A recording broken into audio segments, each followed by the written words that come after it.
Sumabog ang sigawan sa gitna ng marangyang sala ng pamilyang Villarreal habang hawak ni Amara ang cellphone na nanginginig sa kanyang kamay.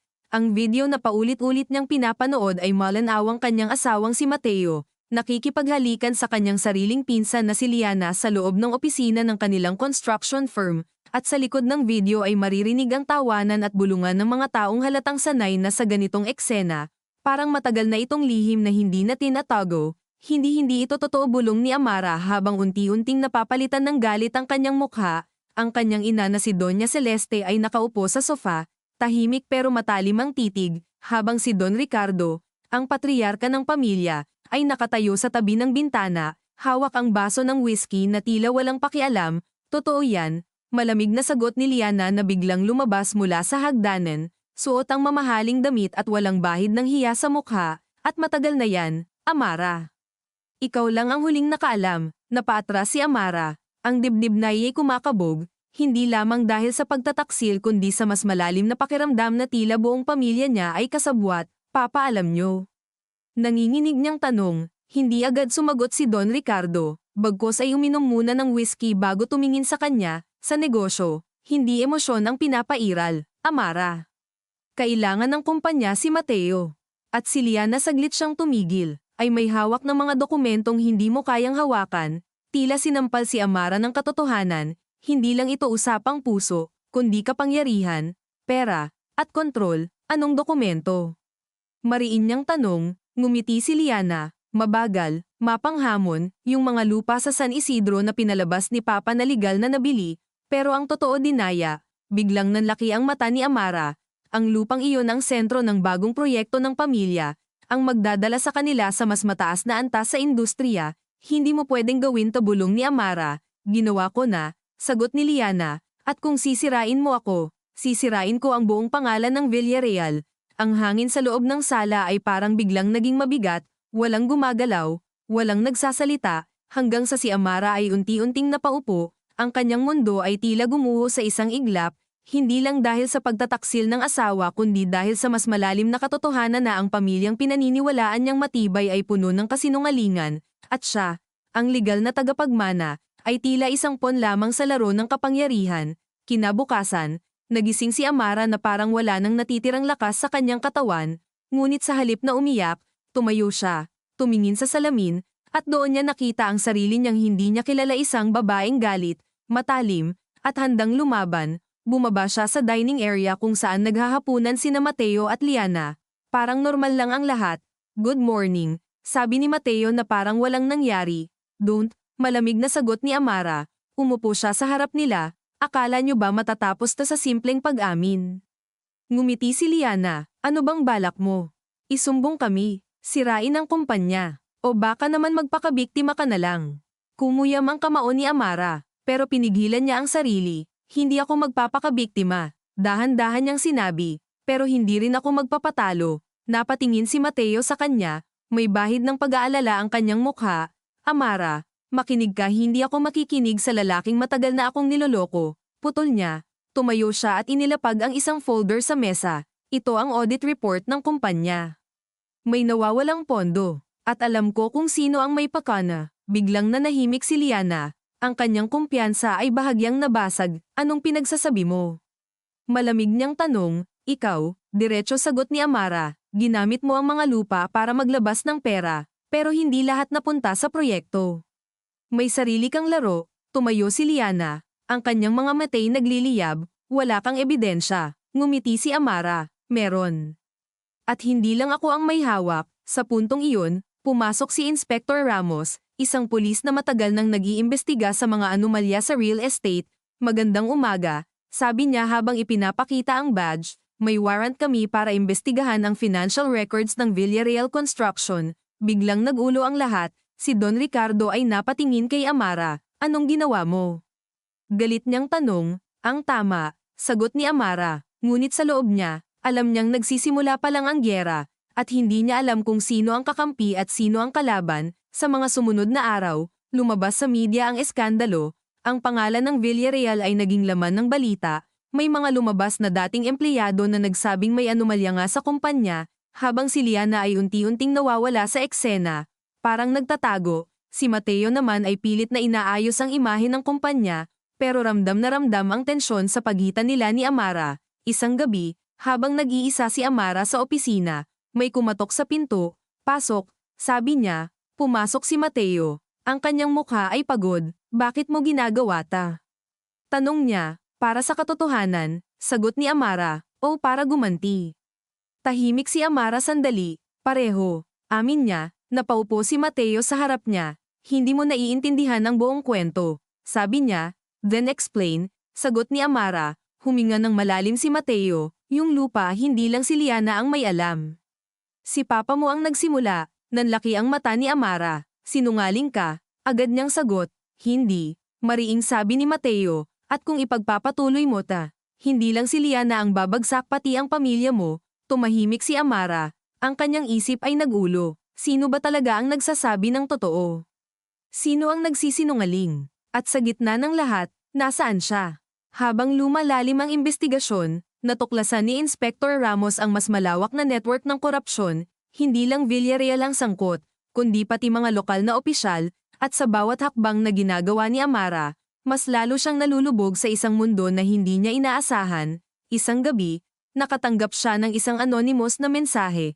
Kung gusto mong malaman ang buong katotohanan, pumunta ka sa lumang warehouse sa San Isidro. Nag-alinlangan siya, pero sa huli, pinili niyang pumunta. Pagdating niya, madilim ang paligid, tanging ilaw ng poste ang nagbibigay liwanag. Hello. Tawag niya, biglang may lumabas mula sa dilim si Liana. Alam kong darating ka, sabi nito, ano pa bang gusto mo? Galit na tanong ni Amara, ngumiti si Liana, pero may kakaibang lungkot sa kanyang mata. Hindi ako ang kalaban mo, Amara. Sabi niya, lahat tayo ginagamit lang. Napakunot ang noo ni Amara, anong ibig mong sabihin? Bago pa makasagot si Liana, may putok na narinig, isang malakas na tunog na sumire sa katahimikan ng gabi. Napasigaw si Amara habang nakitang bumagsak si Liana sa kanyang harapan, duguan, ngunit hindi patay. Sino ang may gawa nito? Sigaw ni Amara, nanginginig ang kanyang kamay habang hinahawakan si Liana. Hindi dapat ganito bulong ni Liana. May mas malaki pa bago pa niya matapos ang sasabihin. Nawalan siya ng malay, at sa sandaling iyon, naramdaman ni Amara ang bigat ng sitwasyon. Hindi lang ito simpleng pagtataksil o away pamilya.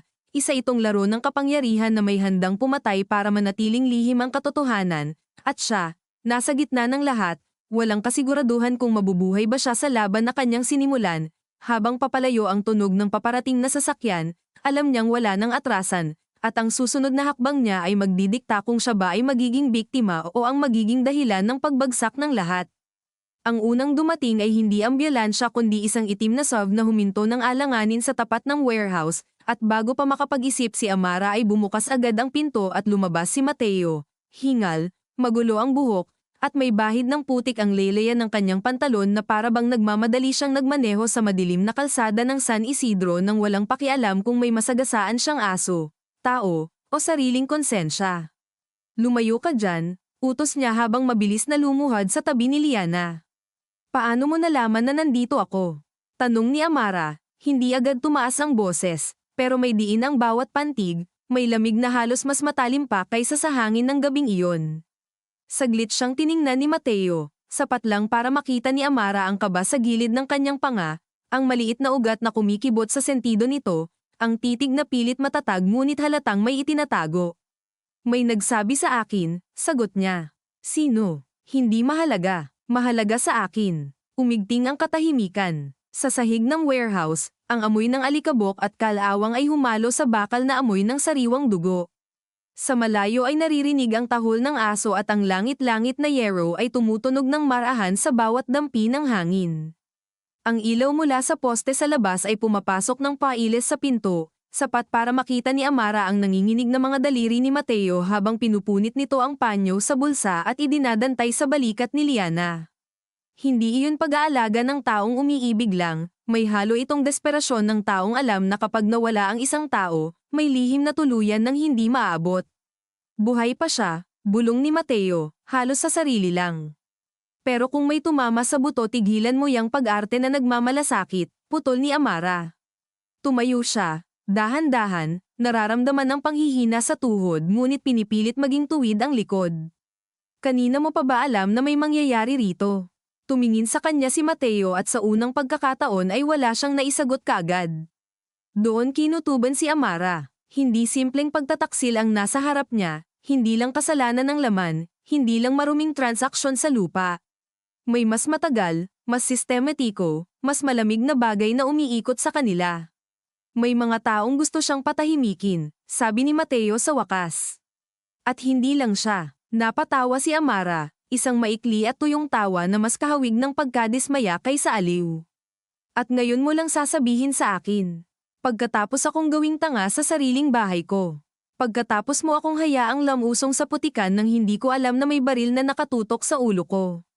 Sinusubukan kitang ilayo, sa pagsisinungaling, sa mas malala, nagsalubong ang mga mata nila, at sa pagitan ng titig ay tumambad ang lahat ng hindi nasabi sa mga taong magkasama sila.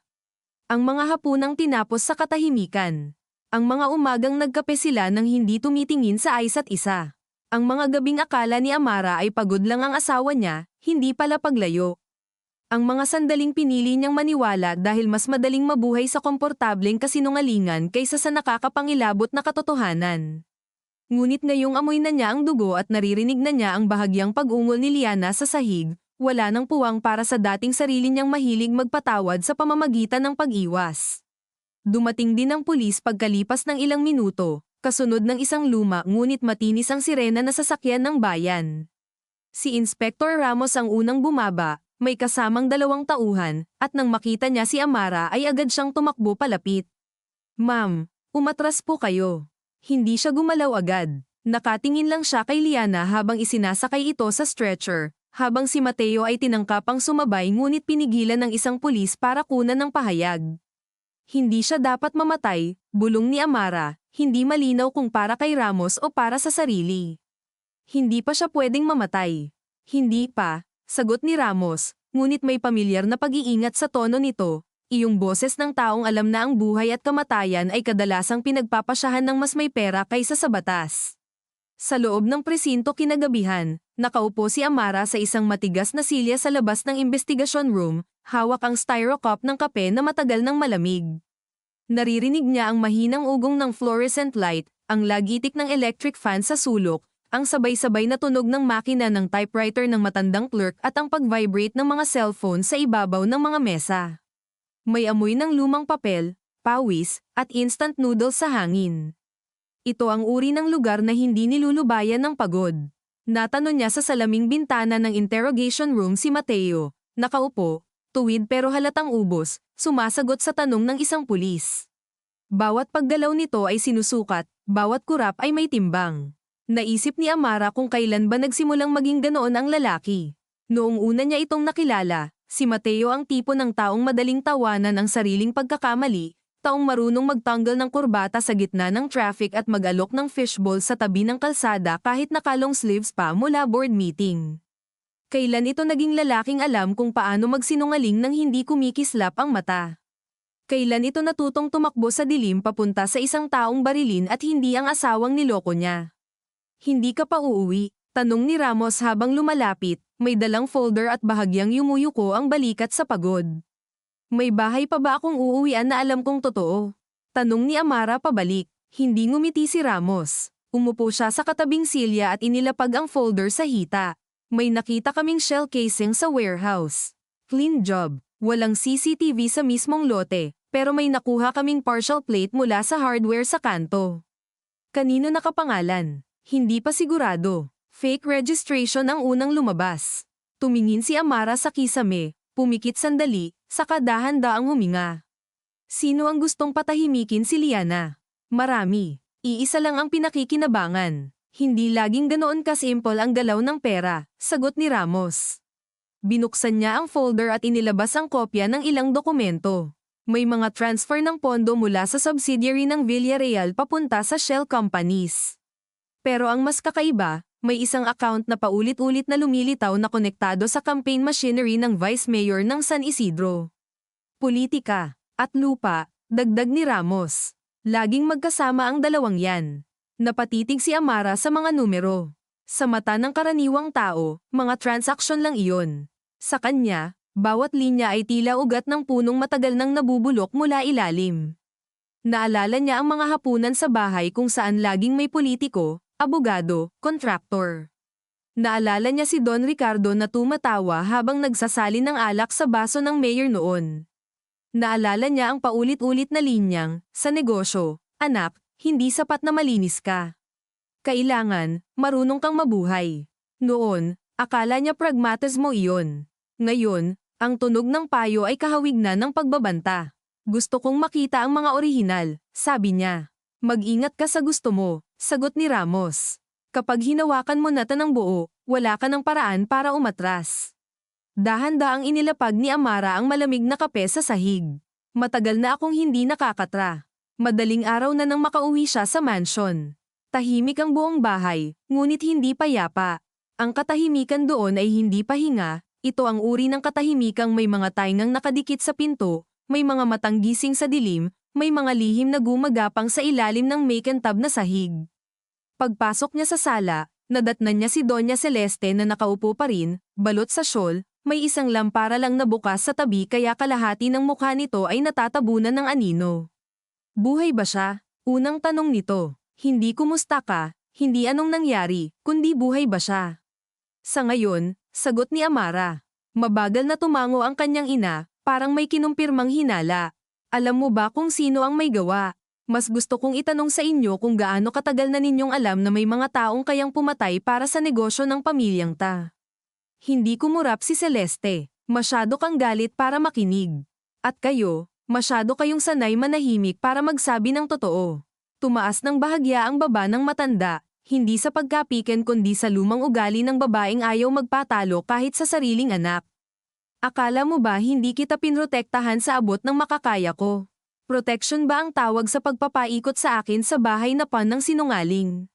Lumapit si Amara sa liquor cabinet, binuksan iyon, saka nagsalin ng tubig sa baso dahil alam niyang kung alak ang hawakan niya ngayong gabi, maaaring masira niya lahat ng natitirang kontrol sa sarili. Si Papa, tanong niya. Nakatalikod pa. Nasaan siya? Umalis. Saan? Hindi niya sinabi. At pinayagan niyo. Napakagatlabi si Celeste. Saka tumayo. Hindi lahat ng tao sa bahay na ito ay may kalayaang gusto nila, Amara. Natawa siya. Masakit. Huwag ninyo akong kawan sa pamamagitan ng mga linyang ganyan. Alam niyo ang nangyari. Baka nga alam niyo pa kung sino ang bumaril. Humakbang si Celeste, ngunit hindi tuluyang lumapit. Para bang may invisible na guhit sa pagitan nilang mag-ina na matagal nang nandoon at ngayon lang naging malinaw. Ang ama mo, maingat na sabi nito, ay may mga kasunduan bago pa dumating si Mateo sa buhay mo. Bago pa ipanganak si Liana. Bago pa man may tayo ang kalahati ng mga gusaling ipinagmamalaki niya. Akala ko, kaya pa naming ilayo ka roon. Nitong kasal, itong pamilyang ito, itong kumpanyang nakasabit sa leeg ko simula bata pa ako. Diyan niyo ako inilayo, bahagyang nang inag ang kamay ni Celeste.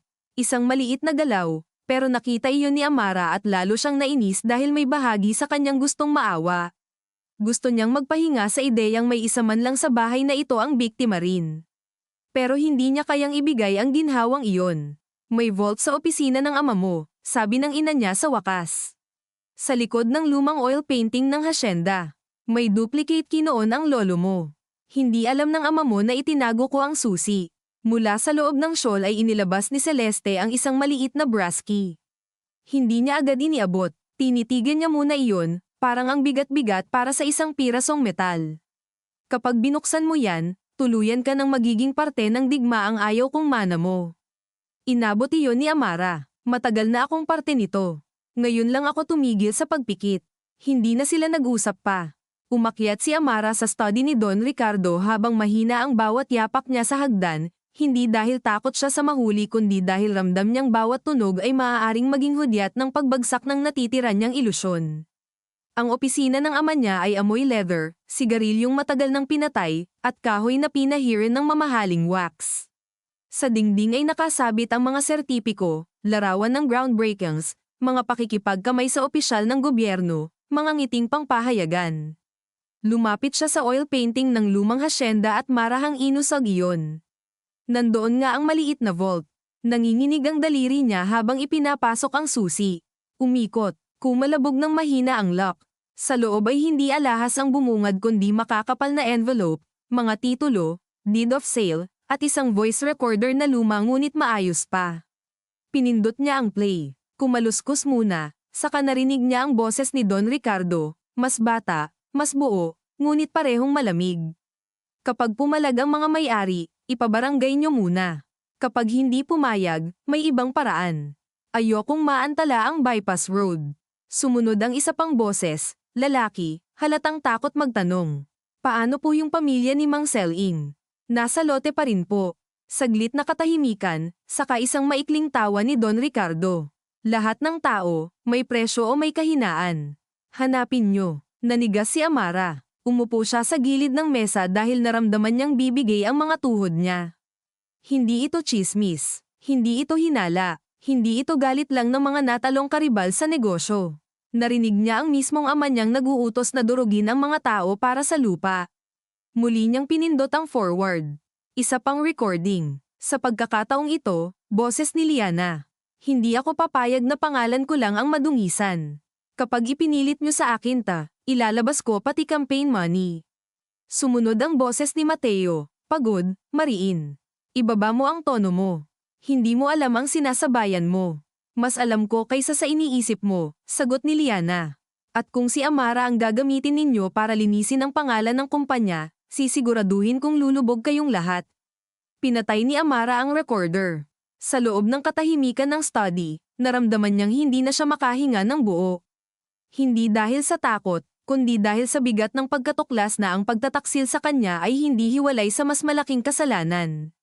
Instrumento siya, pangtakip, legal na tagapagmana na may malinis na reputasyon.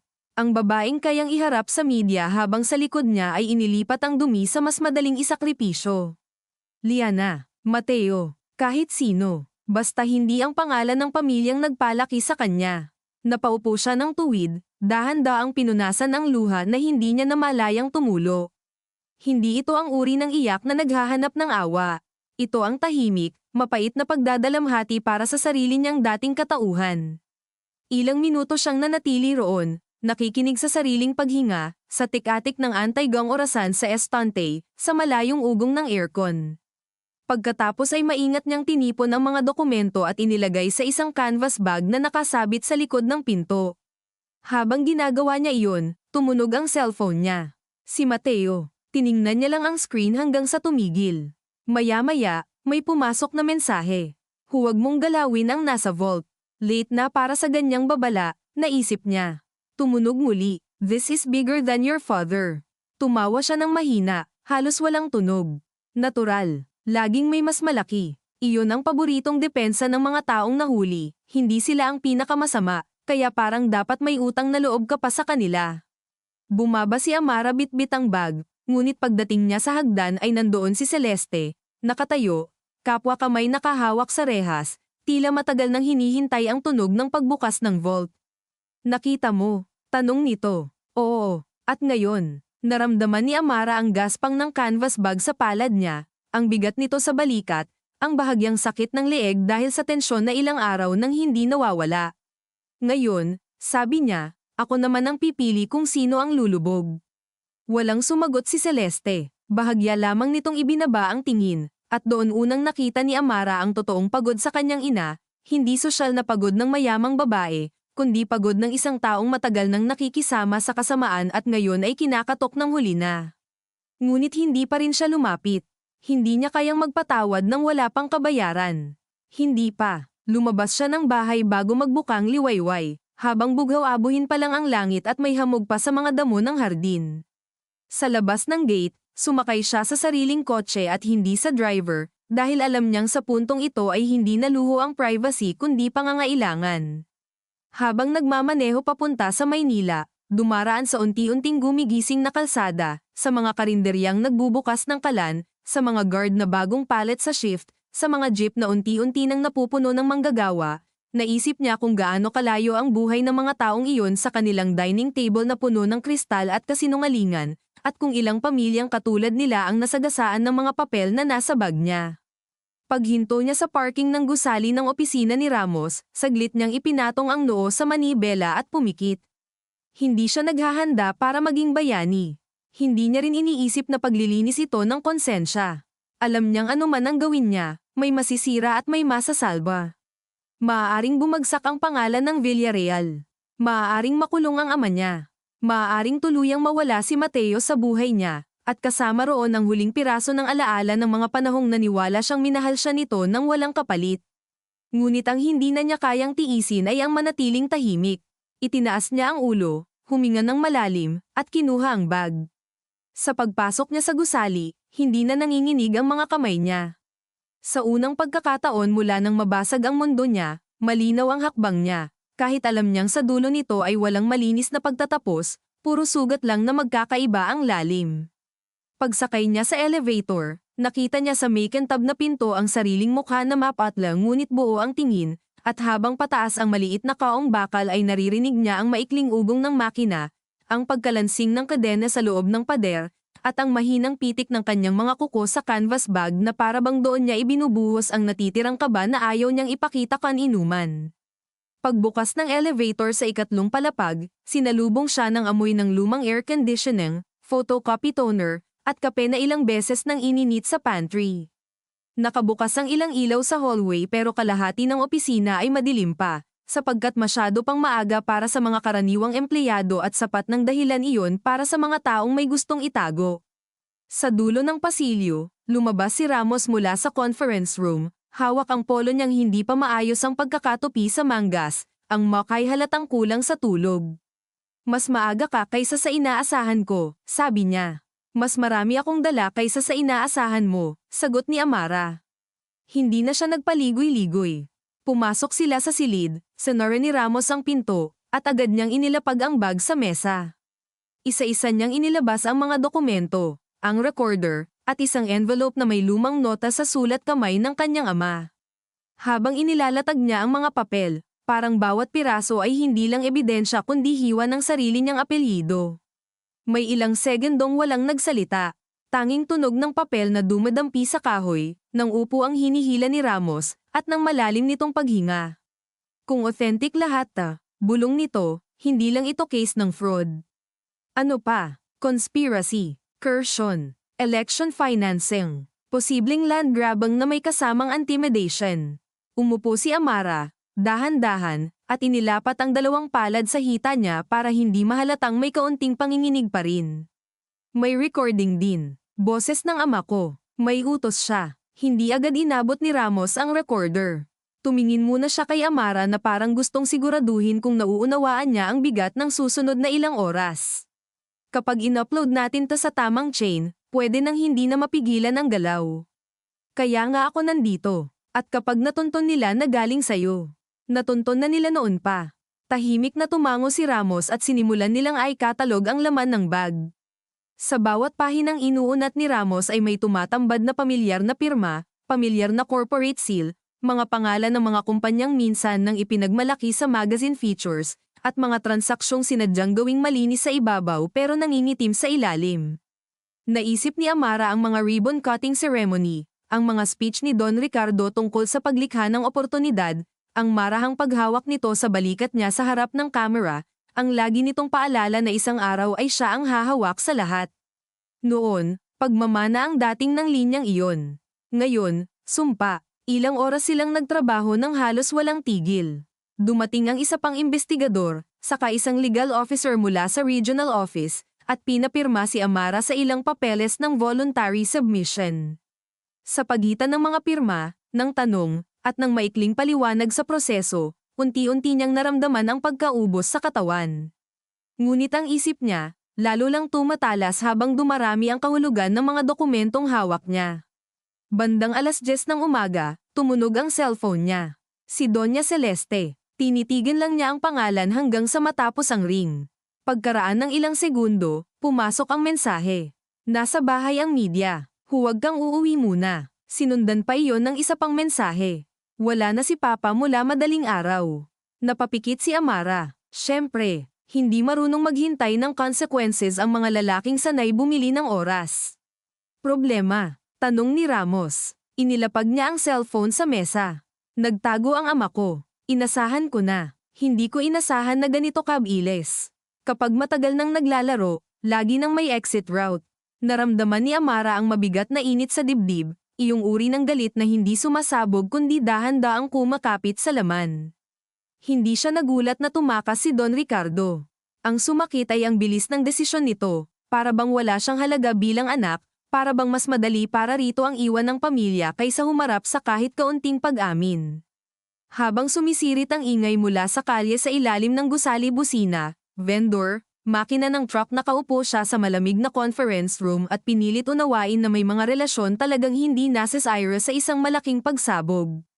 May mga relasyon ding nabubulok ng dahan-dahan, hanggang sa isang araw, wala ka ng ibang naamoy kundi tapos na pagkabulok. Tanghali nang ipatawag siya ni Ramos sa hiwalay na opisina. Nandoon sa loob si Mateo, nakaupo sa dulo ng mesa, walang kurbata, lukot ang manggas, may bahagyang pamumula ang mata na hindi malinaw kung puyat o pagpipigil. Nang magsalubong ang mga mata nila, may kumirot sa loob ni Amara, hindi dahil gusto pa niyang maniwala, kundi dahil may mga katawan na may sariling alaala kahit tumanggi na ang isip. Bakit siya nandito? Tanong niya nang hindi umuupo. Humingi siya ng pagkakataong magsalita bago siya ilipat para sa formal statement, sagot ni Ramos. 5 minuto. Nasa labas lang ako. Lumabas si Ramos at sinara ang pinto. Nanatili si Amara sa tabi ng pinto, habang si Mateo ay nakaupo lang, parehong kamay magkayakap sa mesa, parang pinipigilan ang sariling gumalaw ng bigla. May 5 minuto ka, sabi niya. Umangat ang ulo ni Mateo. Kinuha mo ang nasa vault. Hindi iyon tanong. Oo, then alam mo na. Hindi lahat, pero sapat para malaman na hindi aksidente ang lahat ng nangyari. Huminga ng malalim si Mateo at dahan-daang tumayo. Hindi siya lumapit agad. Mabuti. Dahil alam nilang pareho na kapag masyado itong lumapit, mas magiging mapanganib ang pag-alala kaysa sa anumang baril o warrant. Noong una, sabi niya, hindi kita nilapitan dahil kailangan ng kumpanya ng tagapagmana. Totoo yun sa simula. Ipinakilala ako ng ama mo sa'yo dahil gusto niyang masiguro na ang hahawak sa negosyo ay may partner na kaya niyang kontrolin. Napakagat si Amara sa loob ng pisngi. At nagpasakop ka. Akala ko noon, iyon ang paraan para mabuhay. At kailan naging bonus ang pagtataksil? Saglit na pumikit si Mateo. Huwag mong ipagkamali ang kahinaan ko sa kawalan ng totoo. Huwag mo ring ipagkamali ang guilt mo sa pag-ibig. Tumahimik siya. Sa katahimikang iyon, naramdaman ni Amara ang maliit at nakakainsultong pagkirot ng puso dahil bahagi na iya'y naghihintay pa ring pabulaanan nito ang lahat. Sabihin man lang na si Liana ay taktika lang, pagkakamali lang, anumang bagay na maaaring magsauli ng kaunting dignidad sa mga taon nilang mag-asawa. Ngunit ang nakita niya sa mukha ni Mateo ay hindi sapat na paglaban. Pagod na pag-amin lang. May pinirmahan akong mga papeles noon, sabi nito. Dummy incorporations, routing ng pera. Hindi ko akalaing haantong sa dahas. Ganoon naman lagi ang script ninyong mga lalaki. Hanggat papel lang, malinis ang tingin ninyo sa sarili. Nilinggan siya ni Mateo, diretso, at may kung anong pagguho sa mukha nito. Minahal kita, Amara. Kumurap siya ng mabagal. Hindi sapat ang pagmamahal na marunong manlamon sa dangal ng taong mahal mo. Alam ko, hindi, Mateo. Alam mo lang ngayong wala ka nang mapuntahan. Nilunok nito ang sagot. Nasa farm sa Batangas ang ama mo, sabi niya sa halip. May lumang guest house doon na ginagamit kapag kailangang ilayo ang ilang tao. Paano ko malalamang hindi ka lang gumagawa ng bagong kwento? Dahil nasa drawer ko ang duplicate gate code. At dahil kung gusto kitang isama sa pagbagsak, hinayaan na lang sana kitang pumunta roon nang wala kang alam. Hindi agad sumagot si Amara. Tinitigan niya lang ang lalaki na minsan niyang tinawag na tahanan at ngayoy para lamang estrangherong marunong sa layout ng bahay niya. Bakit mo sinasabi sa akin? Tanong niya sa huli. Dahil may mga kasalanang hindi ko na mababawi, mahina niyang sabi, pero baka may isa akong desisyong hindi kasing duwag ng dati. Bago pa siya makasagot ay bumukas ang pinto at bumalik si Ramos. Tapos na ang oras. Umatras si Amara, ngunit bago siya tuluyang lumabas ay narinig niya ang boses ni Mateo, hindi malakas, hindi rin dramatiko, kundi pagod lang, napakatapat sa pagod na iyon. Kapag nakita mo siya, huwag kang pumunta nang walang kasama. Hindi siya lumingon. Sa corridor, biglang mas malamig ang hangin. Parang mas malinaw din ang lahat. Hindi dahil nagtiwala siya kay Mateo, kundi dahil kilala niya ang tono ng taong pagod ng magsinungaling. Pagsapit ng hapon, kumalat na sa balita ang isa pang pasabog.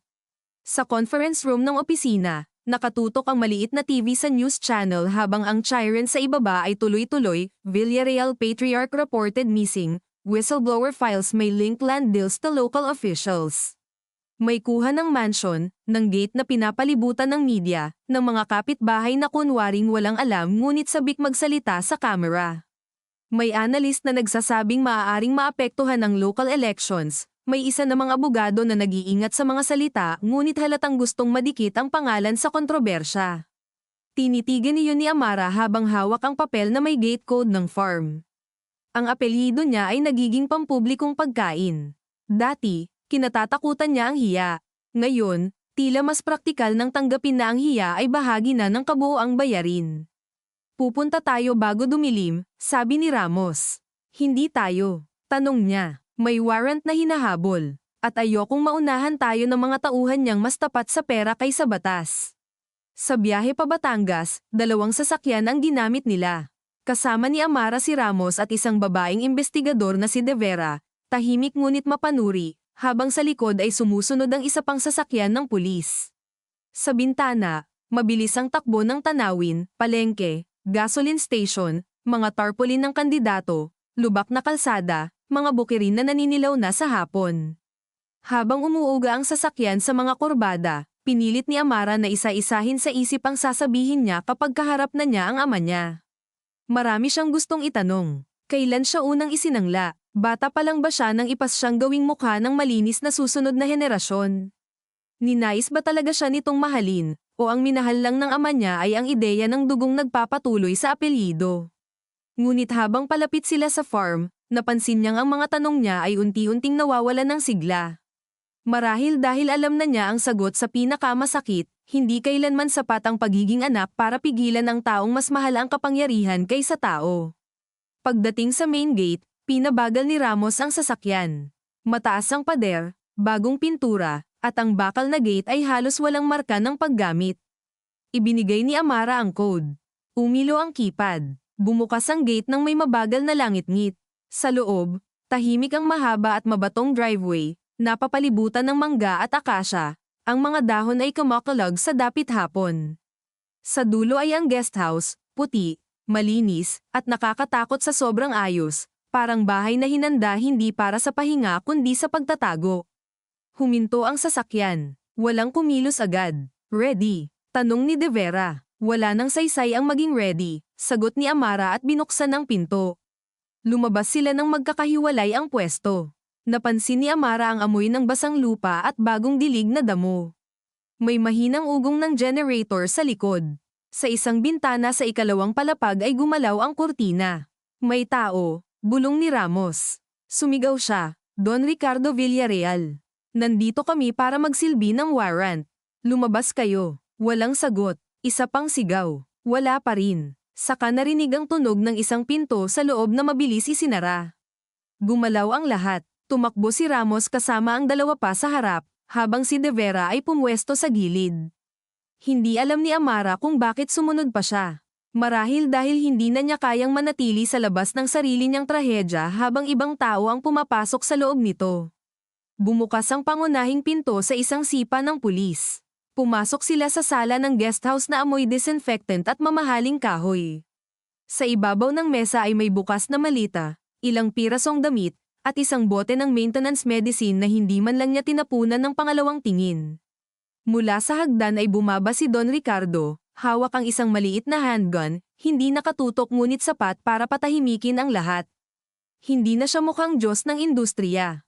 Mukha na lamang siyang matandang sanay utusan ang mundo at galit na may mga araw na hindi na siya sinusunod. Huwag ninyong gawing eksenata, sabi nito. Tapos na ang mga eksenang kontrolado mo, sagot ni Amara. Nilinggan siya ng ama niya, at sa unang tingin iyon ay walang lamang, walang pagkabigla, puro kalkulasyon lang. Ikaw ang nagdala sa kanila. Ako ang tumigil sa pagtatakip. Bahagyang tumaas ang hawak nitong baril. Agad umigting ang katawan ni Ramos. Sir, ibaba niyo ang armas. Ngunit si Don Ricardo ay nakatingin lang sa anak niya. Pag iniharap mo ako sa korte, malamig nitong sabi, hindi lang ako ang babagsak. Ikaw rin. Apelyido mo pa rin yan. Humakbang si Amara palapit ng kaunti. Naramdaman niya ang mabilis na tibok ng dugo sa leeg, ang tuyong lalamunan, ang pawis sa pagitan ng mga daliri, ngunit malinaw ang boses niya nang magsalita. Mas kaya kung mabuhay ng walang apelyido kaysa mabuhay na hawak mo pa rin ako sa lalamunan. Sandaling lumabo ang mukha ng matanda, tila hindi sa galit kundi sa pagkadismaya, parang ngayon lang nito nakitang hindi na bata ang kaharap. Akala ko matalino ka, sabi nito. Matalino akong natutong manahimik, ngayon, sinusubukan kong maging matapang. Sa likod niya ay naramdaman niya ang bahagyang galaw ni Ramos, ang hudyat na handa ang lahat. Ngunit sa mismong sandaling iyon, may tunog ng sasakyan sa labas, mabilis, sumasalpok ang gulong sa graba, at lumingon sandali si Don Ricardo sa pinto sapat na sandali para magbago ang timpla ng buong silid, sapat para maramdaman ni Amara na may isa na namang desisyong papasok na tiyak mag-iiwan ng bagong bitak sa lahat ng natitira. Ang sumunod na ilang segundo ay naging kasing bagal ng pagpatak ng makapal na langis, bawat kilos hiwa-hiwalay sa paningin ni Amara, bawat tunog tila lumalawak sa loob ng silid hanggang sa halos mabingi siya sa sariling tibok ng puso. Mula sa labas, muling umugang ang makina ng sasakyan, kasunod ang marahas na pagpreno sa graba at ang maikling lagabog ng pinto ng kotse na ibinukas ng padabog. Hindi na kailangan ng sino man na hulaan kung gaano kapanganib ang timing ng pagdating na iyon. Sa mukha ni Don Ricardo, may pamilyar na pagbabago, hindi takot, kundi ang mabilis na pagkalkula ng taong nasanay samantalahin ang kaguluhan. Saglit lang siyang lumingon sa pinto, ngunit sapat na iyon para kumilos si Ramos. Armas, sigaw niya, at sabay-sabay na bumilis ang mundo. Sumugod ang dalawang pulis mula sa magkabilang gilid. Umalingaw-ngaw ang lagaslas ng sapatos sa marmol, ang pagkiskis ng tela ng mga uniforme, ang matinis na pagkalansing ng isang vase na nataman sa side table at nabasag sa sahig. Umangat ang braso ni Don Ricardo sa likas na pagtatanggol, pumutok ang isang putok na kumalabog sa tainga ni Amara, sumabit ang bala sa kahoy na poste ng hagdan, at sa mismong sandaling iyon ay tila may kumalas sa loob niya, hindi dahil sa takot na tamaan, kundi dahil narinig niyang ang ama niyang minsang nagturo sa kanya kung paano humawak ng kutsara sa formal dinner ay kaya ring humawak ng baril laban sa batas nang hindi man lang kumukurap. Naitulak siya ni De Vera sa gilid ng pader. Ang palad ng babaeng investigador ay mariing dumampi sa balikat niya, sapat para pigilan siyang tumakbo palapit ng walang isip. Sa gitna ng kaguluhan, narinig niya ang mabigat na ungol ni Don Ricardo nang mapuwersa ang pulsuhan nito pababa, ang lagutok ng buto o muebles, hindi niya tiyak, saka ang kalansing ng baril nang tumama sa sahig at dumulas sa ilalim ng console table. Secure him, sigaw ni Ramos. Sa labas, may mabilis na yabag na papalapit. Nilinggan ni Amara ang bukas na pinto at doon niya nakita si Mateo, hingal, may alikabok sa dibdib ng polo, ang buhok magulo na parang ilang ulit na niyang sinabunutan sa biyahe, at sa mukha nito ay yaong kakaibang halo ng takot at determinasyong ilang beses na niyang nakita sa nakalipas na mga arawang mukha ng lalaking huli na sa lahat ng tamang desisyon pero pilit pa ring humahabol. Huwag, sigaw nito habang humihinto sa bungad ng pinto, ngunit tapos na ang lahat. Nasa sahig na si Don Ricardo, nakaposas ang isang kamay at pilit pang nagpupumiglas kahit may edad na ang katawan. Ilabas niyo ako rito, galit nitong sigaw. Wala kayong alam sa mga taong sinasagasaan niyo. Nanginginig ang hangin sa silid, amoy pulbura, basag na ceramic, pawis, at malamig na halimuyak ng air freshener na pilit tinatakpan ang lahat ng marumi ngunit lalong nakakapangilabot sa sobrang linis ng amoy nito. Dumidikit ang talampakan ni Amara sa maliliit na piraso ng salamin habang dahan-dahan siyang humakbang palapit. Hindi siya pinigilan ni Ramos, marahil dahil nakita nitong may mga usaping hindi na kayang lutasin ng warrant o protocol. Huminto si Amara sa harap ng ama niya. Napakatahimik ng pakiramdam niya bigla, parang may bahagi ng utak na pinatay ang takot para makapagmasid ng malinaw. Nakita niya ang edad sa mukha ni Don Ricardo sa paraang hindi niya kailanman tiningnan noon. Ang bahagyang paglalawit ng balat sa panga. Ang maliliit na peklat sa noo. Ang mga ugat sa kamay na Daisy nakatago sa likod ng mamahaling relo at kumpiyansa. Ngunit hindi siya naawa. Ang mas malakas sa awa ay ang malamig na pagkabatid na ang taong ito ang naghubog sa kanyang paniniwala sa tagumpay, sa pamilya, sa dangal, habang ang lahat pala ng batong pundasyon ay hinaluan ng pandaraya at pananakot. Anak, sabi ni Don Ricardo, at ang isang salitang iyon ay halos mas masakit pa kaysa sa putok ng baril, Dahil kaya pa rin itong isuot ang boses ng ama kahit nakaposas na, hindi mo alam ang galaw sa mundong ta. Hindi, sagot ni Amara, ang alam ko lang, buong buhay ko kayong nagsinungaling.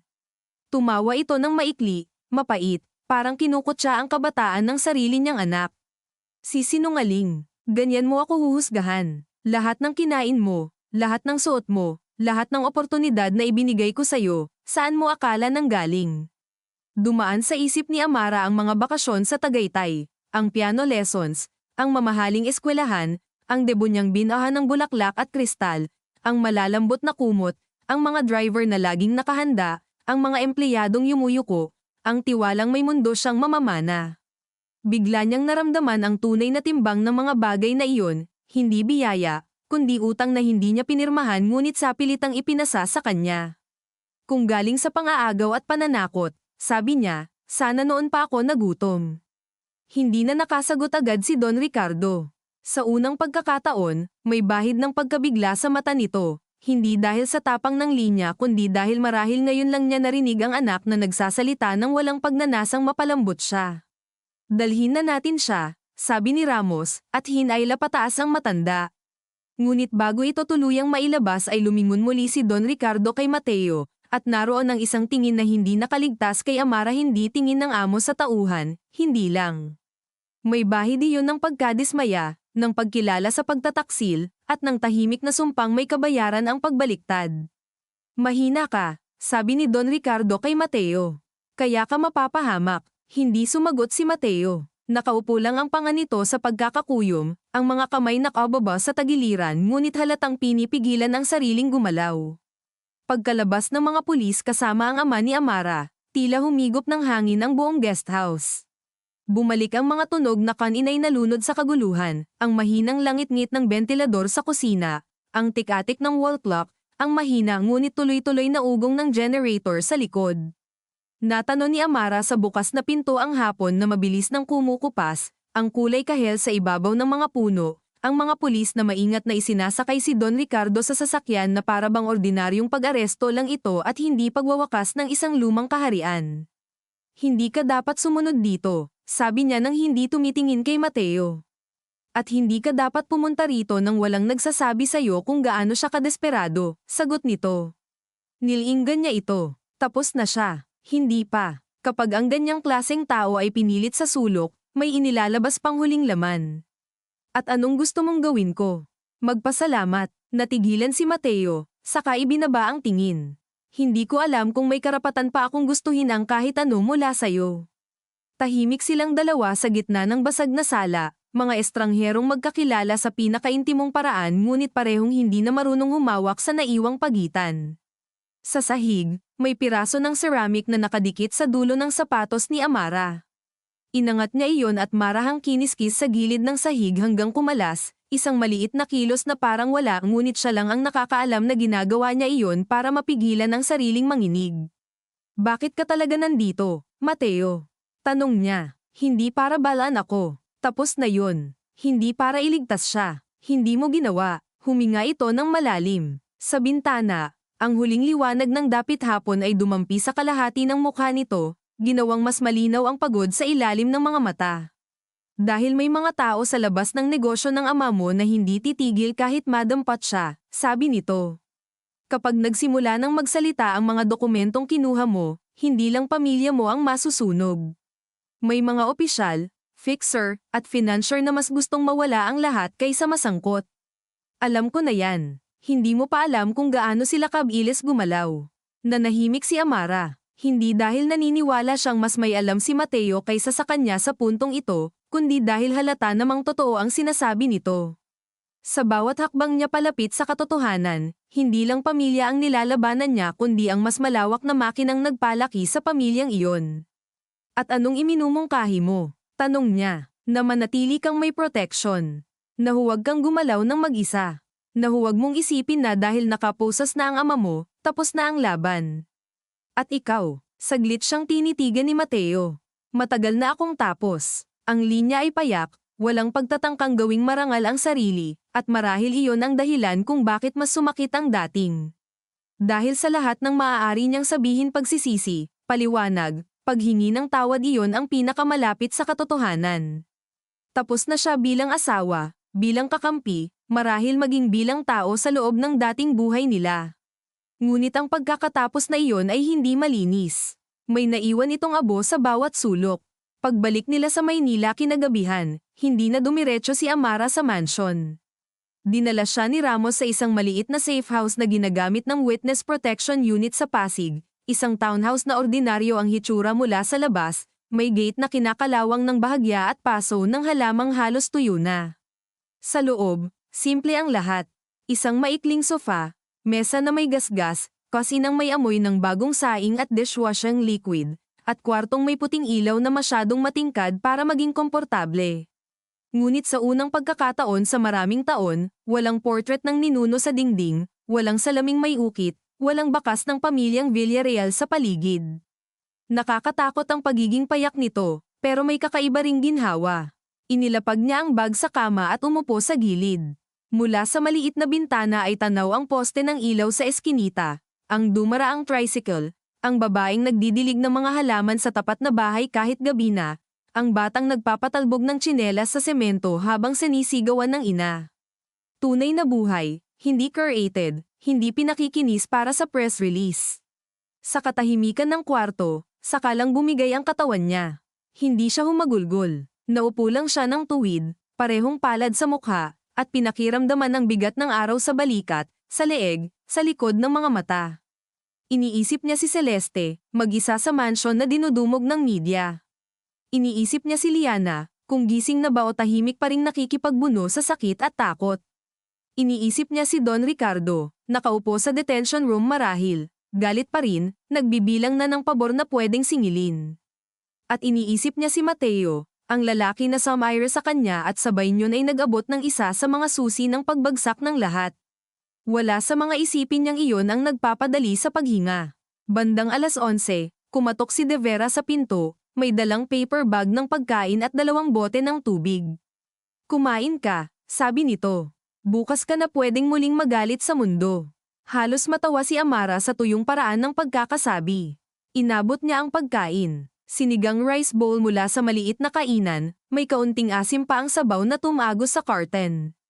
Amoy pa lang ay bigla niyang naramdaman kung gaano siya kagutom. Habang kumakain siya sa maliit na mesa, pinagmasdan siya ni De Vera mula sa pinto, hindi mapanghusga, hindi rin mapagkalinga ng sobra. Sakto lang ang distansya ng taong sanay sa mga witness na nabubuwag. May pamilya ka? Tanong ni Amara nang bigla. Meron, sagot nito. Nanay na makulit, kapatid na laging nanghihiram ng pera. Bakit? Curious lang ako kung paano ka nagtitiwala sa mga tao pagkatapos ng ganito. Sandaling nag-isip si De Vera. Hindi pare-pareho ang tiwala. May tiwala kang ibinibigay dahil mahal mo. May tiwala kang binibigay dahil kailangan. At may tiwalang hindi mo na maibabalik kapag nasira. Ang problema, madalas, saka mo lang nalalaman kung anong klaseng tiwala iyon kapag huli na. Matagal na nanatili sa isip ni Amara ang sagot kahit nakaalis na si De Vera. Pagkalipas ng ilang minuto, tumunog ang isang secure line phone sa sala. Si Ramos iyon para sabihing na transfer na si Don Ricardo sa mas mahigpit na detention facility at may initial media blackout habang inaayos ang formal charges. Pero hindi tatagal ang blackout, sabi nito. Bukas o makalawa, paputok ulit. At ang nanay ko, ayaw umalis sa bahay. Pumikit si Amara. Nakita niya sa isip ang kanyang ina, tuwid pa rin ang likod sa harap ng camera, marahil nakaperlas pa rin, pilit isinasalba ang natitirang porma ng isang tahanang matagal nang wala. Babantayan ba siya? Oo, hindi niya gustong bantayan. Wala na siyang maraming pagpipilian. Pagkababa niya ng telepono, tumayo siya sa tabi ng bintana. Sa ibaba, humina na ang galaw ng kalsada. May iilang motor na lang, may asong dumaan at huminto sa poste, may lalaking lasing na kinakandong ng kaibigan pa uwi. Karaniwang gabi ng lungsod, ngunit sa likod ng ordinaryong tanawing iyon, alam niyang may mga teleponong ginagamit na ngayon, mga taong nagpupuyat para ayusin ang bersyon ng kwento, mga abogado at fixer at politiko na sinusubukang timbangin kung sino ang unang isasakripisyo. Hindi na niya kayang pigilan ang lahat, ni hindi niya kayang tiyakin kung ligtas siya hanggang umaga. Ang tanging kaya niyang gawin ay huwag nang umurong. Bandang hating gabi, May pumasok na mensahe sa secure phone na ibinigay sa kanya ni Ramos. Mula kay Celeste, maikli lang. Hindi ko siya ipinagtanggol kanina sa media. Hindi ko rin ipinagtanggol ang sarili ko. Hindi alam ni Amara kung ano ang isasagot. Matagal niyang tinitigan ang mensahe, saka ibinaba ang telepono sa mesa. Pagkatapos ng ilang minuto, muli niya itong kinuha at nag-type ng 4 na salita. Simulan niyo sa totoo. Hindi siya sigurado kung kapatawaran ba iyon o utos lang. Baka pareho. Humiga siya sa kama ngunit hindi agad pumikit. Sa kisame, ang ilaw mula sa poste sa labas ay gumagawa ng maputlang parisukat na dahan-daang gumagalaw habang may dumaraang sasakyan. Sa bawat pagdilat niya, parang may ibang bersyon ng sarili niyang nakatingin pabalik ang batang Amara na proud sa ama, ang batang babaeng unang naniwala kay Mateo, ang asawang piniling manahimik sa maliliit na bitak, ang anak na tinuruang huwag magtanong kapag may hindi maganda sa likod ng tagumpay. Wala na siyang maibabalik sa mga iyon. Ngunit sa gitna ng pagod at takot, may maliit na bagay na unti-unting tumitibay sa loob niya. Hindi pag-asa. Masyadong malinis ang salitang iyon. Mas kahawig ito ng pagtanggap na may presyo ang katotohanan, at kung hindi man niya kayang iligtas ang lahat, kaya niyang tiyaking may mananagot. Nakatulog siya bandang madaling araw sa tunog ng malayong busina at mahinang tik-atik ng lumang wall clock sa sala, ngunit bago siya tuluyang nilamon ng pagod, malinaw sa isip niyang ang susunod na umaga ay hindi na tungkol sa paghabol sa lihim. Tungkol na iyon sa paghahanda kung paano mabubuhay pagkatapos mabuksan ang lahat ng dapat sanay na natiling nakatago. Paggising niya ay hindi liwanag ang unang tumama sa kanya kundi ang bigat ng katahimikan, iyong uri ng katahimikang parang may hinihintay na masamang balita bago tuluyang mabasag, at habang nakatitig siya sa maputlang kisame ng safe house ay ilang segundo muna siyang hindi gumalaw, pinakikiramdaman ng katawan kung totoo pa ba ang lahat o isa lamang mahabang bangungot na amoy alikabok, dugo, at basag na pangalan. Ngunit nang marinig niya ang mahinang kalansing ng kutsara mula sa kusina at ang motor na dumaan sa eskinita sa labas, bumalik ang buong bigat ng realidad. Umupo siya sa kama, dahan-daang itinupi ang kumot na ginulo ng hindi mapakilang tulog, at napansin niyang may paninigas ang batok niya, may bigat ang talukap ng mata, at may kakaibang lamig sa loob ng dibdib, hindi takot, hindi rin lubos na lungkot, kundi isang pagkapagod na dumidikit sa laman. Sa mesa sa tabi ng kama ay may bagong mensahe mula kay Ramos. Court filing at 10. Initial appearance this afternoon. Be ready. Ilang salita lang iyon, ngunit sapat para maramdaman niyang muling uusad ang araw hindi ayon sa emosyon niya kundi sa bilis ng mga proseso, pirma, kamera, at testimonya. Sa maliit na banyo ng safe house, sumalubong sa kanya ang sariling mukha sa salamin, at saglit niyang tinitigan ang babaeng nasa harap niya na may tuyong labi. Bahagyang namumugto ang mga mata, ngunit mas tuwid ang tingin kaysa dati. Noong mga nakaraang taon, sanay siyang ayusin ang sarili para sa presentasyon para sa board meeting, charity gala, family event, magazine feature. Ngayon, habang binabasa ng malamig na tubig ang kanyang mga daliri at sinasabon niya ang mukha na parang gusto niyang kiskisin ang natitirang bakas ng lumang buhay, naisip niyang wala ng saysay ang pagiging presentable kung ang mismong katotohanan ang nakahubad na sa publiko. Lumabas siya mula banyo na nakablaus na simple at slacks na hiniram lang mula sa emergency clothes na ibinigay ni De Vera, walang perlas, walang signature bag, walang anuman na makapagpapaalala sa apelyidong sinusubukan na ngayong kalkalin ng lahat. Sa kusina, nadatnan niya si De Vera na nagtitimpla ng kape sa basong mug na may kupas na logo ng isang barangay sports fest. Tuluyan ka ng mukhang testigo, sabi nito nang walang pakyut, iniaabot ang isang tasa. Mas mabuti na yon kaysa mukhang poster girl ng pandarambong, sagot ni Amara, at sa unang pagkakataon sa ilang araw ay may bahagyang umangat na sulok ng bibig ni De Vera, hindi ngiti kundi pagkilala na may natitira pa siyang lakas para sa tuyong biro. Umupo si Amara sa maliit na mesa at hinawakan ang tasa. Mainit, matapang, walang arte. Habang sumisingaw ang kape sa mukha niya, naramdaman niyang mas totoo ang umagang ito kaysa sa lahat ng umaga sa mansion kung saan laging may kasambahay na tahimik, silver tray na make and tab, at mga pahayagang nakahanay ayon sa gusto ng ama niya.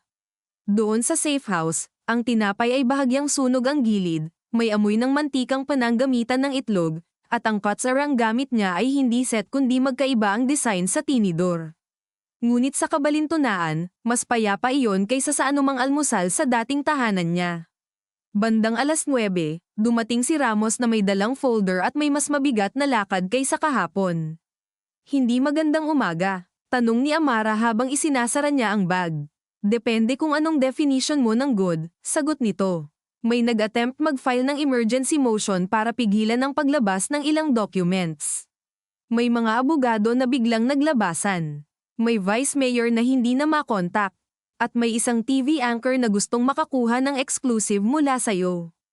Ayokong magsalita sa media. Hindi pa. Pero darating ang punto na baka kailangan.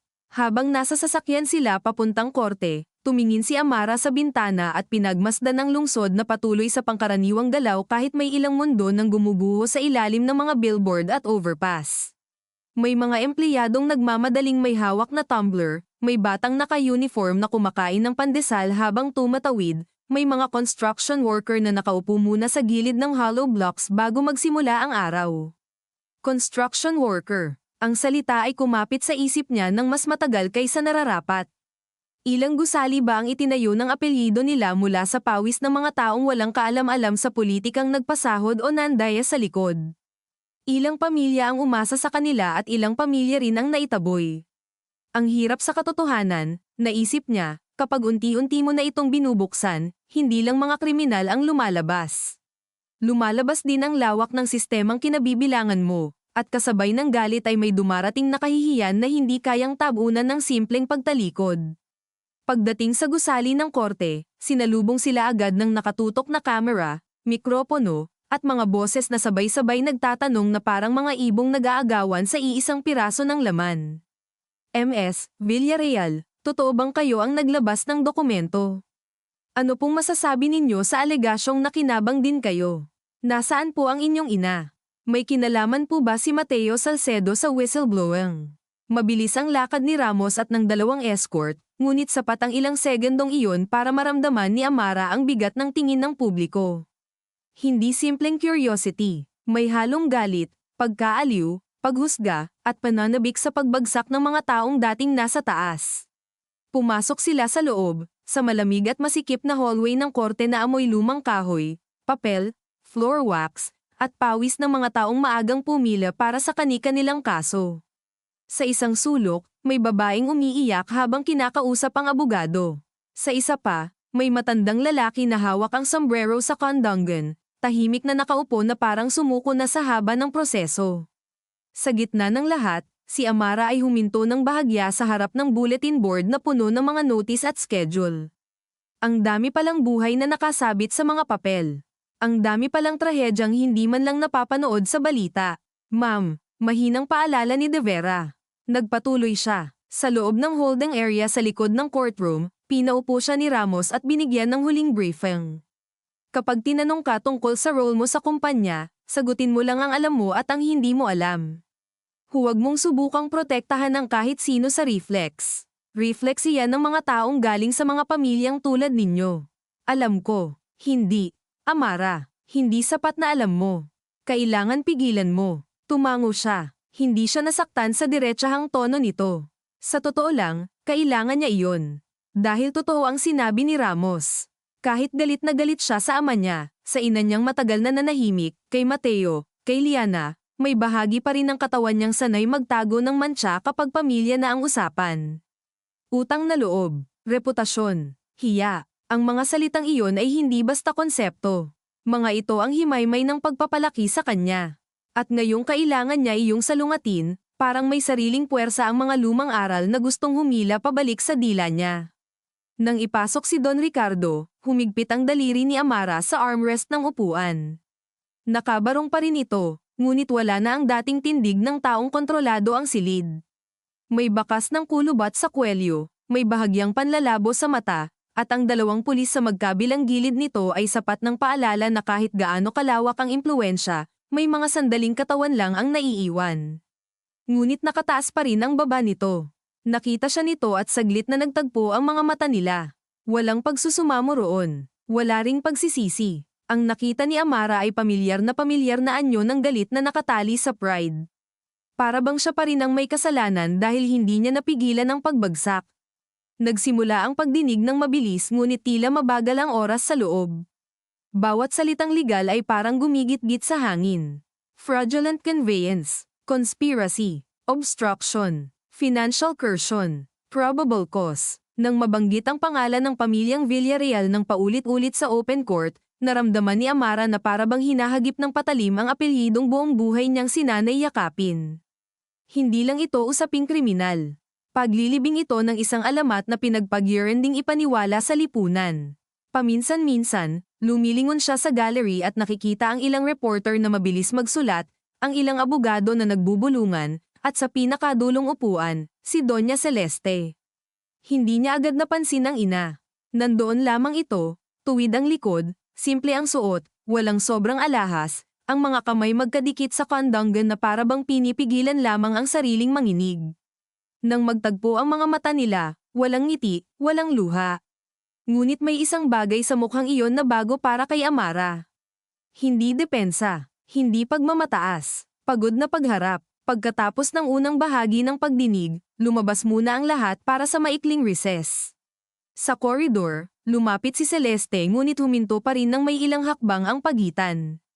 Kumain ka ba? Unang tanong nito. Halos mapatawa si Amara sa tindi ng pagiging Pilipino ng tanong kahit sa gitna ng pagkawasak.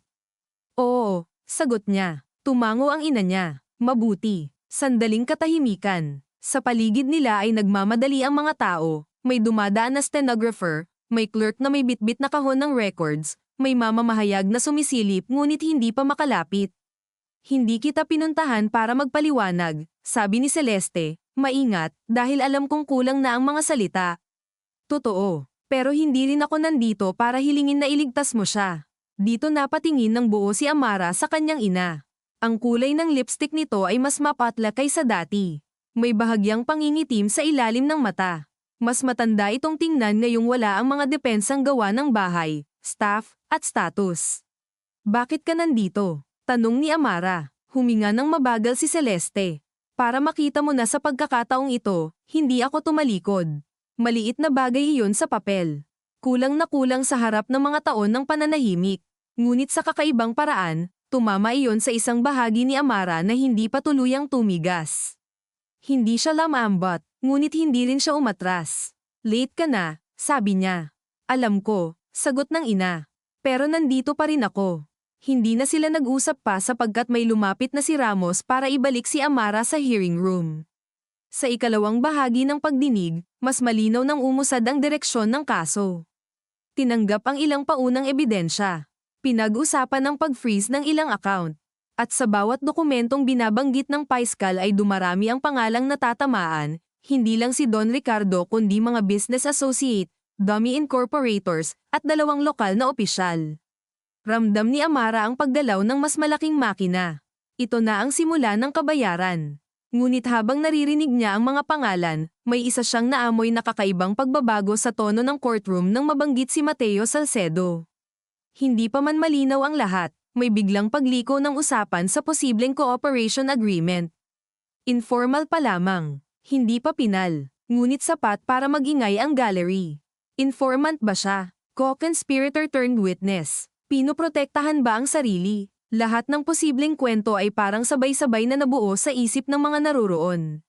Pagkatapos ng session, tahimik lang si Amara sa loob ng sasakyan pabalik sa opisina ni Ramos para sa susunod na briefing. Hindi siya nagtatanong. Hindi rin siya naghahanap ng paliwanag. Ngunit sa loob niya, muling gumalaw ang sugat sa pangalang Mateo. Hindi na ito sugat ng asawang pinagtaksilan lamang.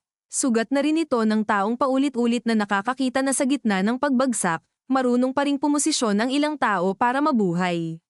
Hindi niya alam kung galit ba iyon o pagtanggap lamang na iyon ang natural kay Mateo ang mabuhay sa pagitan ng kasalanan at pakinabang, laging may natitirang landas palabas.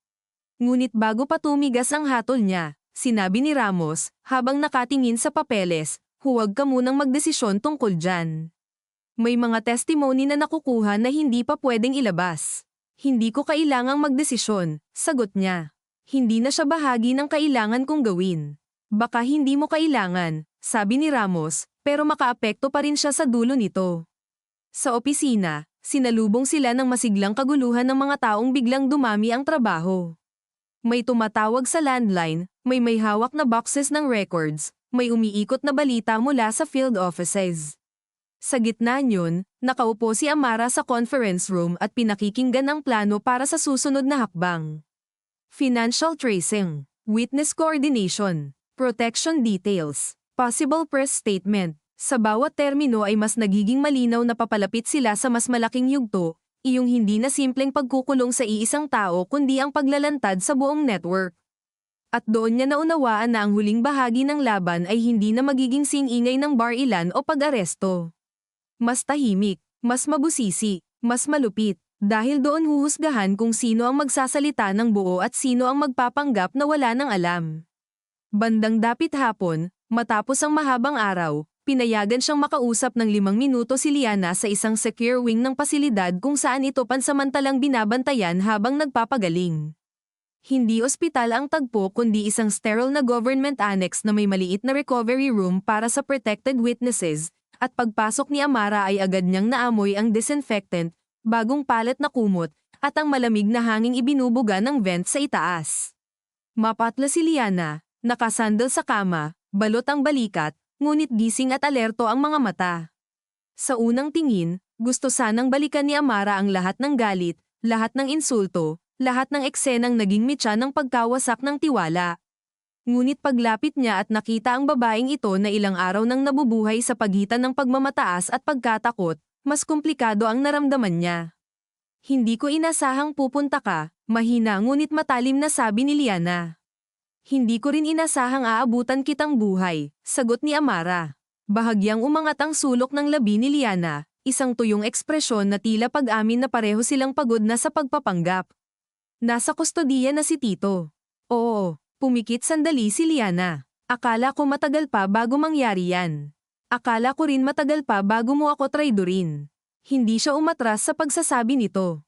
Hindi rin humingi agad ng tawad si Liana. Sa halip ay tumingin ito sa kisame, saka huminga ng maingat para hindi masaktan ang sugat. Walang sapat na dahilan para sa ginawa ko sa'yo, sabi nito. Meron lang paliwanag, at hindi ko sigurado kung gusto mo pang marinig. Ayoko. Tumango si Liana na parang inasahan iyon. Pero may kailangan kang malaman. Hindi ako ang may hawak ng pinakamasamang records. May safety packet si Mateo. Hindi para iligtas ang sarili lang. Para may ibagsak kapag nabaligtad ang lahat. Naramdaman ni Amara ang paghapdi sa sentido. Hindi ka nagsasabi nito para tulungan ako. Hindi. Tapat na sagot ni Liana. Sinasabi ko para hindi ako ang huling masunog. May respeto si Amara sa karumal-dumal na katapatan ng linyang iyon. Doon niya lalong napagtanto na ang huling bahagi ng lahat ay hindi na tungkol sa paghahanap ng purong tao sa maruming kwento. Wala nang ganoon. Ang meron na lamang ay iba-ibang antas ng kasalanan at iba-ibang dahilan kung bakit may nagsasalita. Paglabas niya ng annex, madilim na ang langit. Sa parking lot, umihip ang hangin na may halong amoy ulan at usok. Itinaas niya ang mukha sa itim na ulap at alam niyang papasok na sila sa huling kurba ng laban, hindi pa ending, pero malinaw nang papalapit sa puntong wala nang pwedeng itago, at kapag dumating iyon, may isa na namang bahagi ng buhay niya ang kailangan niyang bitawan ng tuluyan upang may manatiling totoo sa gitna ng lahat. Kinabukasan, bago pa tuluyang lumino ang umaga, tinawagan siya ni Ramos at sinabi nitong may nakuha silang mensahe sa secure relay na hindi dumaan sa ordinaryong channels, isang simpleng instruction na may address, oras, at 3 salitang sapat para patigasin ang likod ni Amara kahit kakagising lang niya. Mateo wants to surrender. Sa maliit na mesa ng safe house, habang malamig pa ang tasa ng kape sa harap niya at hindi pa niya nagagalaw ang tinapay, paulit-ulit niyang binasa ang papel na iniabot ni Ramos na para bang may magbabago sa bawat tingin. Bitag ba? Tanong niya. Posible, sagot ni Ramos. Pero ang relay ginamit ang code na hawak lang ng 2 sa mga taong kinausap namin tungkol sa cooperation structure. Isa si Mateo roon. Nilinggan ni Amara ang bintana. Sa labas, umaga na umaga pa lamang ngunit may nagwawalis na sa tapat, may tindahang nagbubukas ng rolling door, may batang inaantok na nagpapasama sa lola sa bakery. Ang ordinaryong galaw ng mundo ay parang pang-iinsulto sa bilis ng pagkawasak ng sarili niyang buhay. Pupunta ako. Sabi niya. Hindi kailangan, agad sagot ni Ramos. Kailangan, ulit niya, mas mababa ang boses ngunit mas matigas. Kung may hawak siyang packet na sinabi ni Liana, Kailangan kong malaman kung ano ang laman bago niya ipresyo ang katotohanan ayon sa gusto niya. Hindi na siya kinontra ni Ramos. Marahil nakita nitong wala na sa puntong ito ang babaeng madaling ilayo sa silid kapag delikado na. Ang meeting place ay isang lumang building sa Escolta na ginawang temporary office ng isang legal liaison group, hindi marangya, hindi rin lubusang sira, ngunit may hitsura ng lugar na sinadyang pumagitna sa nakaraan at pagkasira. Pag-akyat nila sa ikalawang palapag, sinalubong sila ng amoy ng lumang kahoy, basang papel, at alikabok na matagal nang nakaupo sa grill ng electric fan. Sa dulo ng conference room, nandoon si Mateo. Walang bodyguard, walang abogado sa tabi, tanging isang brown envelope at isang external drive sa ibabaw ng mesa. Nang tumingin ito kay Amara, walang pagtatangkang magpaliwanag kaagad, walang drama, at sa kung anong malungkot na paraan ay mas mabigat iyon kaysa sa anumang luha. Akala ko hindi ka darating, sabi nito. Akala ko rin, sagot niya. Umupo si Ramos sa gilid, si De Vera malapit sa pinto, habang si Amara ay nanatiling nakatayo ilang segundo bago dahan-daang umupo sa tapat ni Mateo. Sa pagitan nila ay ang envelope, manipis lamang ngunit sapat para magmukhang may kakayahang wasakin ang natitira pang matibay. Ano yan? Tanong niya. Itinulak ni Mateo ang envelope palapit. Full routing map ng Shell companies, campaign transfers, pangalan ng 2 intermediary sa national level, at audio files ng 3 pagpupulong. Nandyan din ang mga draft agreement na pinagamit sa akin noong una. May kopya rin ng side ledger na itinago ni Liana.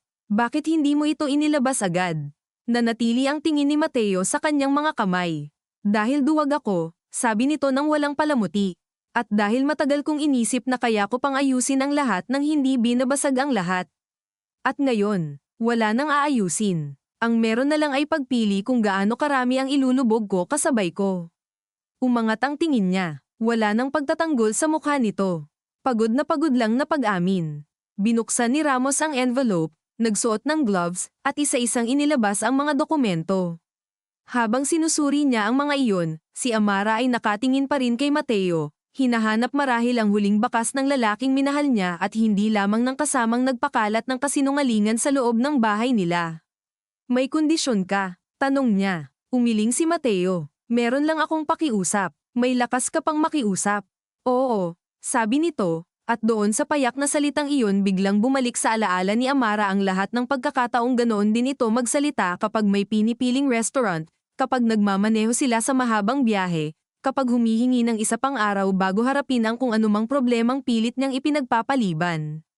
Pamilyar ang boses, ngunit ang dating ginhawang dulot noon ay wala na. Huwag mong iligtas ang kumpanya kung ang ibig sabihin yun ay ibaon uli ang mga tao sa ilalim ng pangalan nyo, sabi ni Mateo. Ipagkatiwala mo sa korte ang kayang iligtas. Huwag sa board. Huwag sa mga lumang kaibigan ng ama mo. Huwag sa akin. Napakurap si Amara ng mabagal. Hindi niya inasahan ang laman ng pakiusap. Marahil dahil sa loob ng ilang araw ay nasanay siyang isipin na lahat ng nagsasalita ay may gustong isalba para sa sarili. May natitira ka pa bang stake sa kumpanya? Tanong niya. Wala nang mahalaga. At ako, tahimik. Dumaan ang ilang segundo na halos mas malakas pa ang tunog ng fan kaysa sa paghinga nilang dalawa.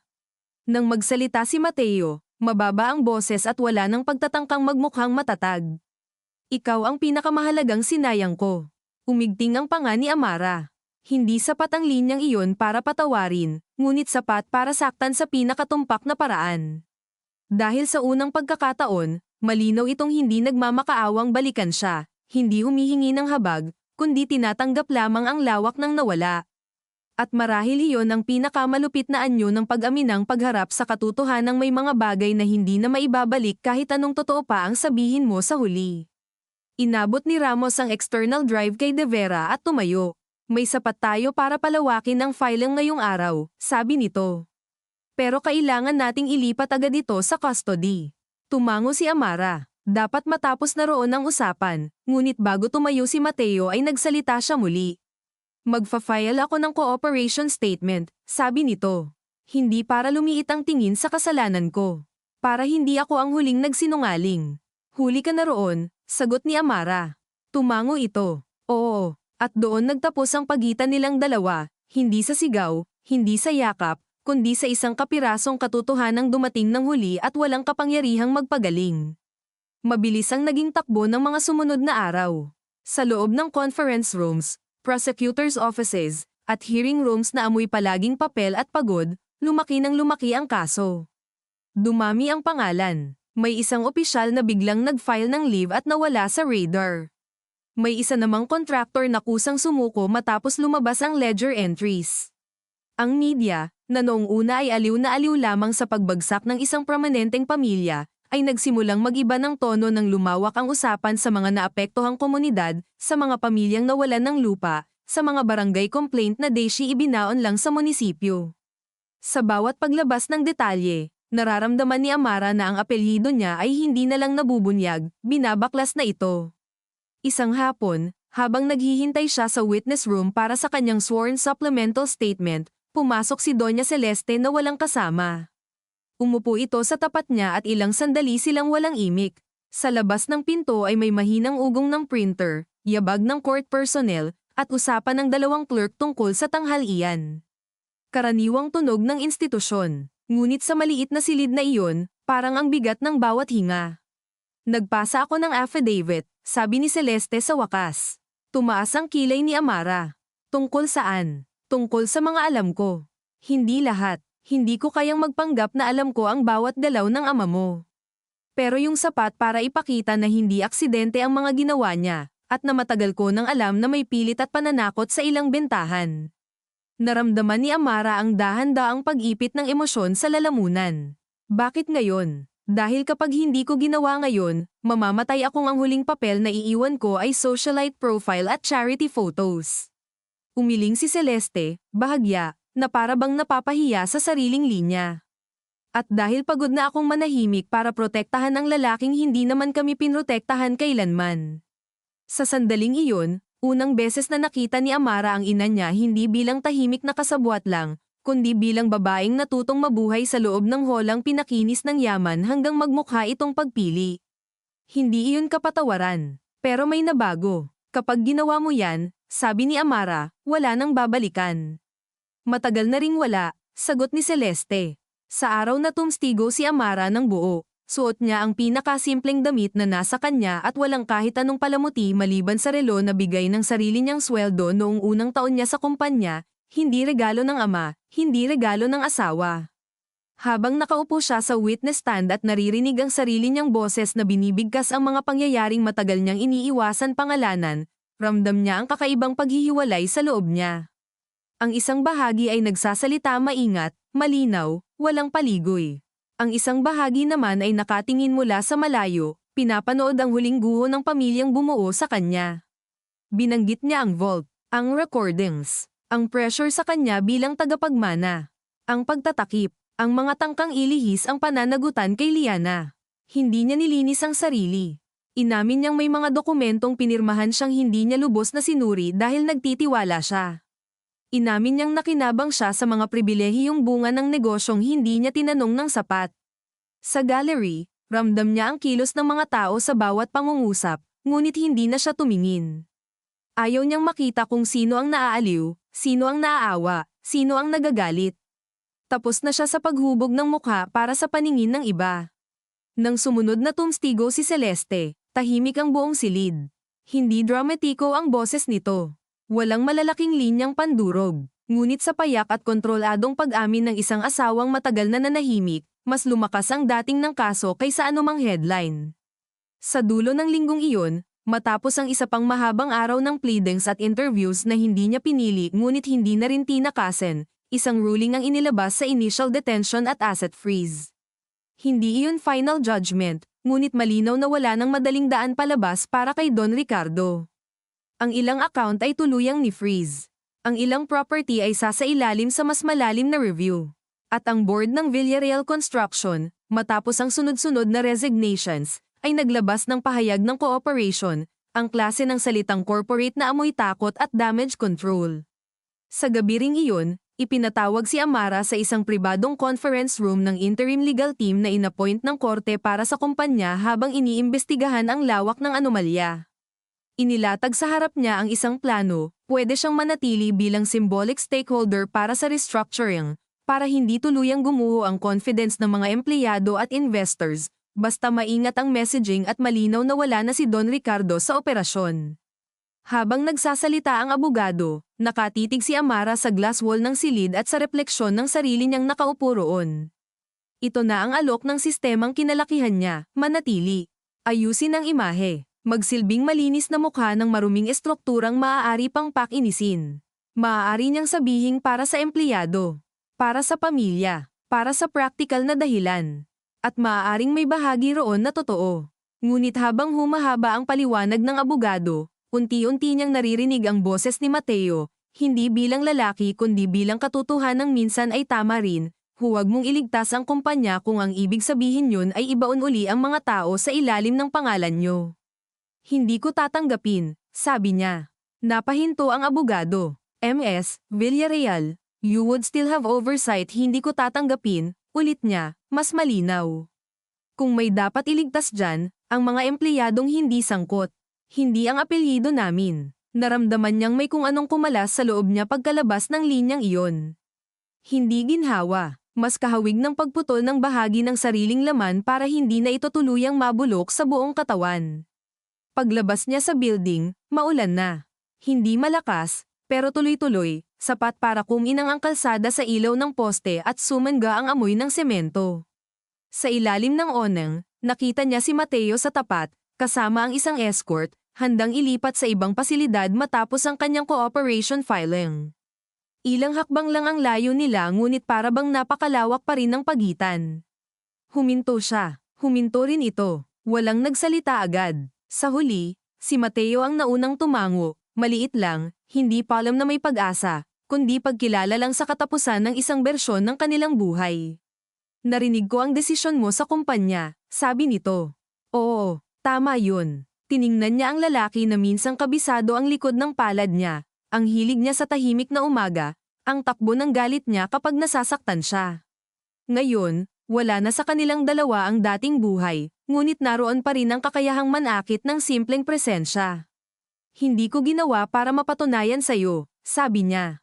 Alam ko, bahagyang pumikit si Mateo habang tumatama ang ambon sa buhok nito. May mga taong iisipin na inilaglag mo ang ama mo, ang pangalan nyo, ang lahat. At may mga taong unang beses lang makahihinga dahil may nagsalita, sagot niya. Tumango ito muli, sana kabilang ka roon balang araw. Umiling siya ng marahan. Huwag mo nang hangarin ang kapayapaan ko. Hindi na tayo umabot doon. Sa unang pagkakataon, siya ang tumalikod. Hindi dahil nanalo siya, hindi dahil magaan na ang pakiramdam, kundi dahil iyon na ang tanging anyo ng awa na kaya niyang ibigay sa sariliyang hindi na muling huminto sa harap ng taong matagal niyang minahal ngunit hindi kayang mahalin ng hindi sinisira.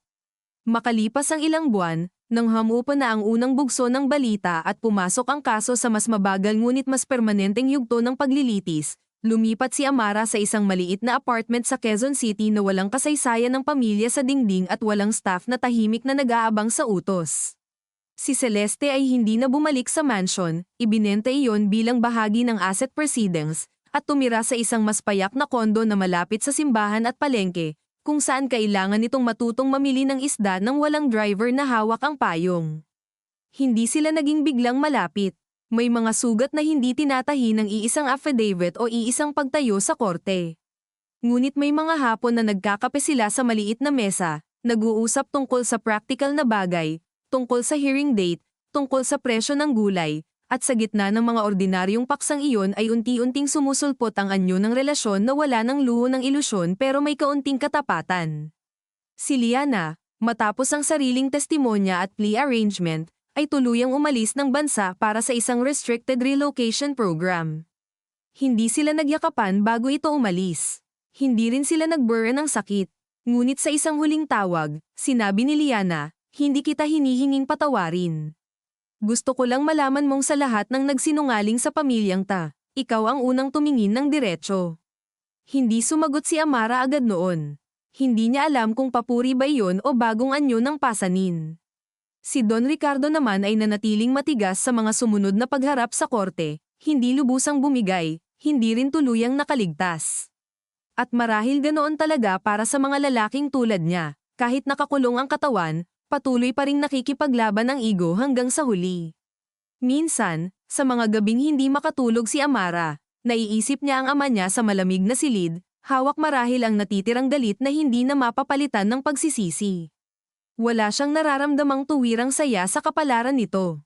Ngunit wala na rin siyang pagnanais na iligtas ito mula sa sarili nitong mga ginawa. Isang umaga, habang nakatayo siya sa balkonahe ng apartment at pinapanood ang trapiko sa ibaba, ang mga jeep, estudyante, at vendor na lumulutang sa karaniwang ingay ng lungsod, naisip niya kung gaano kakaiba ang katahimikan pagkatapos ng pagguho.